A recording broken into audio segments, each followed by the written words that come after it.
Before we take a question here, and this will actually lead into this, if you want to start off with Heart Full of Soul. Sure. You can grab these two nice acoustic guitars you got hanging out here. Two Yardbirds classics on this. One Jeff Beck has always said was his favorite, which was Shapes of Things. But I'm curious why you picked Heart Full of Soul, because that band certainly had its share of just great tunes, too. Well, you could have done an album of nothing but Yardbird songs, first of all, because there's so many great songs. And we used to play so many of them when we were really young. And Shapes was a song that we always loved, and we used to play that years and years ago. And we never played Heart Full of Soul, in fact. But it was one of those songs we always loved, and we didn't think we could do it justice. And it was, I think, the last song we actually recorded for this thing. We were just listening to it in the control room one day, and we said, wouldn't it be great to do this? So we said, well, let's try it. And we threw down kind of a quick, sketchy version of it, and we just liked it a lot. And a friend of ours loaned Alex an electric sitar for the front electric parts, and it was fun to do. And I love the version that we did of it. I'm really pleased with it. Geddy Lee, Alex Lifeson, Rush. You ready? I'm ready. Are you ready? I just hope my voice is ready.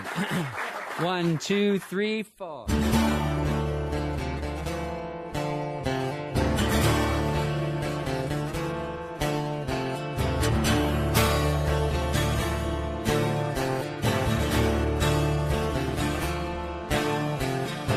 Sick at heart and lonely, deep in dark despair,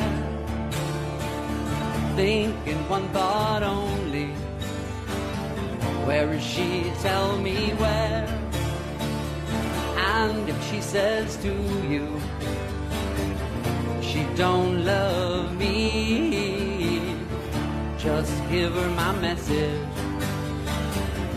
tell her of my plea.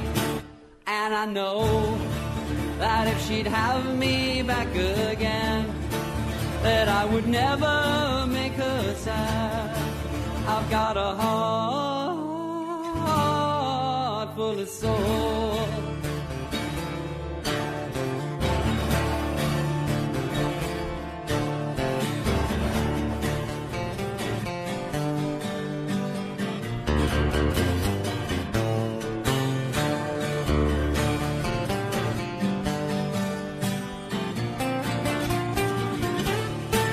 And I know that if she'd have me back again, that I would never make her sad.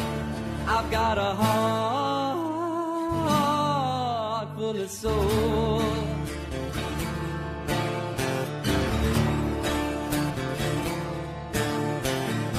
She's been gone such a long time, longer than I can bear.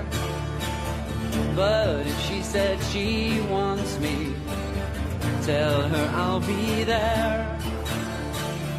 And if she says to you she don't love me, just give her my message,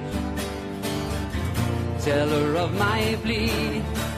And I know that if she'd have me back again, I would never make her sad. I've got a heart full of soul.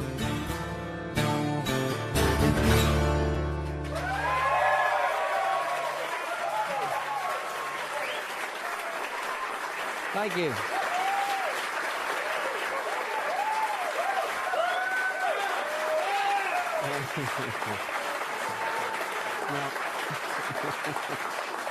You're too kind. Was it you that put that other chord in there? No, that wasn't me. That was a free bonus chord provided by Alex Yes. Lifeson. Very generous with my chords early in the morning. We're not used to playing this early in the day, I have to tell you. Geddy and Alex from Rush on our XM Artist Confidential. So we have a room full of Rush fans here, and they've put some questions together for you. So I'll just go to the first one. We have people from all over the world here, basically. From I recognize some faces Argentina, out there. I've Nebraska, seen you before. California, Washington, and from Knoxville, Tennessee. This is David. Say hi to Rush. Hi. Hi, David. Just wanted to say, first off, thanks for 3 decades of amazing music. Thank you. Thank you. My question is, if Paul Martin asked you to submit one of Rush's studio albums for a time capsule, which one would you give him and why? Well, that's a tough question to answer. I think the obvious answer would probably be Tom Sawyer, because it's seems. Album, though. Oh, the whole Yeah, album. studio album. A studio album. Well, I'll give him somebody else's album, I think. Maybe Moving Pictures, I guess, just because it seems to be the quintessential Rush album. How about you, Lurks? Well, yeah, I'd probably say Moving Pictures, but I think for us personally, Vapor Trails was probably the most passionate, heartfelt record that we did. We'd gone through so much, as you know, with Neil's tragedy, and it was such a rebirth for us, and it was clearly the most fun record that we ever made, the most enjoyable record. I shouldn't say fun, but the most enjoyable, satisfying record we probably ever made. We reached a whole new level of the way we worked together, and taking the kind of time that we took with it. It was really an incredible experience for us. Yeah, but it wasn't an easy record to Yeah. make. It took a long time, and it was tough going in the early days. And there was a lot of emotion flying around. So I think that's why, as Alex says, it feels so right to look back on it, because it was a big step for us. That's very apparent in the album, I think, too. Thank you. Thank you.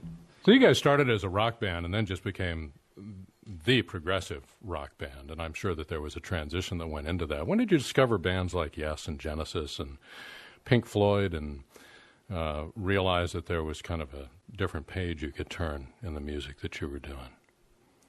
Well, for me, Alex and I were both heavy fans of The Who and the Yardbirds and Zeppelin, and in a way, Zeppelin were kind of a progressive rock band, because they started doing things with rock and hard rock that had never been done before, adding other influences. But a friend of mine at school turned me on to an album called Time and a Word by Yes, and it really changed my life. I mean, it was one of those unbelievable moments where you go, wow, look what you can do in the context of rock. And that led to listening to Genesis and Van der Graaf Generator and all these great English progressive bands. And I think the same was true with Alex. Yeah, pretty much, yeah. We were hanging out together all the time. Of course. Remember me? You were that The guy. guy who was sleeping on the floor of your bedroom, Yeah. sneaking through the window?